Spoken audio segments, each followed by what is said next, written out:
Dahulu kala terdapat kerajaan besar di Pulau Halmahera.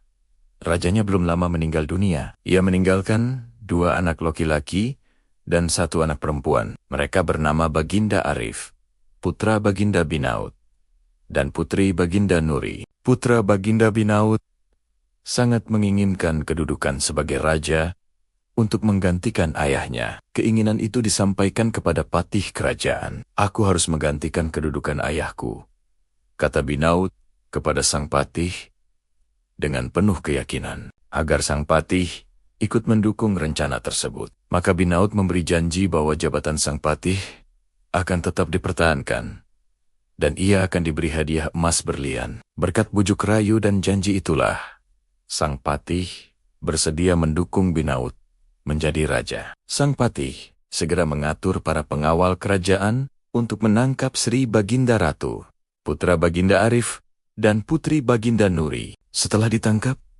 mereka dijebloskan di penjara bawah tanah. Kanda Binaut benar-benar kejam, tamak, tak tahu diri, umpat putri Baginda Nuri dengan penuh emosi. Namun, Sri Baginda Ratu meminta agar Nuri bersabar dan tawakal dalam menghadapi cobaan ini. Yang benar akan tampak benar, dan yang salah akan tampak salah. Dan yang salah itu kelak akan mendapatkan hukuman yang setimpal, kata Sri Baginda Ratu, menghibur dengan penuh keibuan. Betapapun sangat sakit hati melihat kekejaman putra kandungnya. Binaut merasa gembira setelah menjebloskan ibu dan saudara kandungnya ke penjara. Ia mengumumkan kepada rakyat kerajaan bahwa Sri Baginda Ratu dan putra-putrinya mengalami musibah di laut. Saat itu pula, putra Baginda Binaut minta kepada para pembesar istana untuk segera dilantik menjadi raja. Sejak itu, Sri Baginda Binaut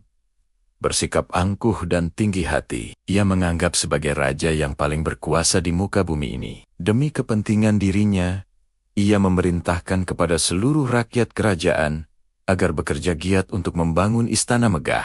Selain itu, diberlakukan berbagai pungutan pajak. Di antaranya, pajak hasil bumi, pajak hewan, pajak tanah. Bukan main, Raja Binaut, penghisap, dan penindas rakyat, kata salah seorang penduduk kepada yang lain. Mereka mengeluh dengan peraturan yang dikeluarkan Raja Binaut yang sangat merugikan rakyat. Tetapi mereka takut membantah, apalagi berani melawan perintah raja. Pasti kena hukuman berat. Ada seorang pelayan istana raja bernama Bijak. Ia melarikan diri dari istana dan membentuk sebuah pasukan tangguh melawan Raja Binaut. Paling tidak, mereka dapat membebaskan Sri Baginda Ratu dan putra-putrinya. Kita harus segera bertindak menyelamatkan mereka, kata Bijak dengan penuh harap. Hal ini didukung teman-temannya. Waktu itu, banyak para pegawai istana yang telah membelot bergabung dengan Bijak. Bijak pun telah mempelajari bagaimana mengadakan penyelamatan itu. Bila penyelamatan berhasil, direncanakan mengadakan penyerangan ke istana Raja Binaut. Berkat kepemimpinan Bijak, dalam sekejap, mereka berhasil menyelamatkan Sri Baginda Ratu dan putra-putrinya yang dipenjara Binaut. Mereka langsung dibawa ke hutan. Kuucapkan terima kasih tak terhingga, ucap Sri Baginda Ratu dengan tersendat. Mereka tampak kurus kering karena selama di penjara, di bawah tanah, jarang makan dan minum. Bijak pun menyampaikan kepada Sri Baginda Ratu akan mengadakan penyerangan ke istana. Tetapi Sri Baginda Ratu tidak setuju. Ia tidak mau berlumuran darah bangsanya sendiri. Ketamakan, kebengisan, iri, dan dengki akan kalah dengan doa permohonan yang disampaikan kepada Tuhan. Raja Binaut berlaku semina-mina terhadap rakyatnya. Sang patih yang selalu mendukung keputusan Raja Binaut lama-kelamaan tidak senang dengan perilaku raja, tetapi ia tidak berani mengeluarkan sikap yang melawan. Kalau itu dilakukan, pasti ia langsung dipecat dan dijebloskan penjara. Saat itu, penjara penuh dengan tahanan. Siapa yang melawan raja, hukuman penjaralah tempatnya. Itulah kesombongan Raja Binaut, karena ia merasa yang paling berkuasa dan paling tinggi. Namun tak disangka, sebuah bencana alam terjadi.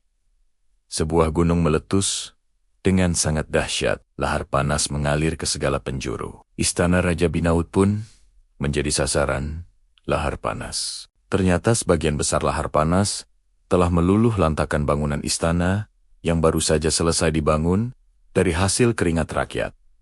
Raja Binaut kebingungan mencari perlindungan. Ia lari pontang-panting, tak tahu arah tujuan. Anehnya, lahar seolah-olah mengejar kemanapun Raja Binaut lari. "Tolong, tolong!"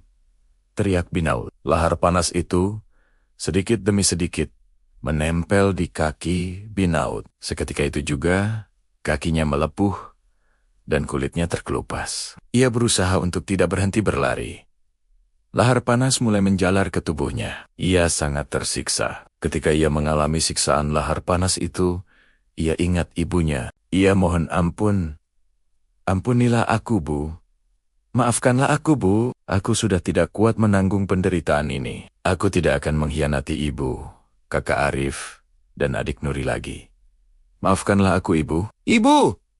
teriak Binaut karena kesakitan. Namun teriakan itu hilang perlahan-lahan, dan akhirnya ia meninggal. Jasad Binaut terdampar di sebuah pantai. Seketika itu juga, tempat itu berubah menjadi sebuah tanjung. Konon, tanjung itu sering terdengar orang menangis minta belas kasihan karena mengalami siksaan yang amat sangat. Kini tempat terdamparnya Binaut itu dinamakan Tanjung Menangis.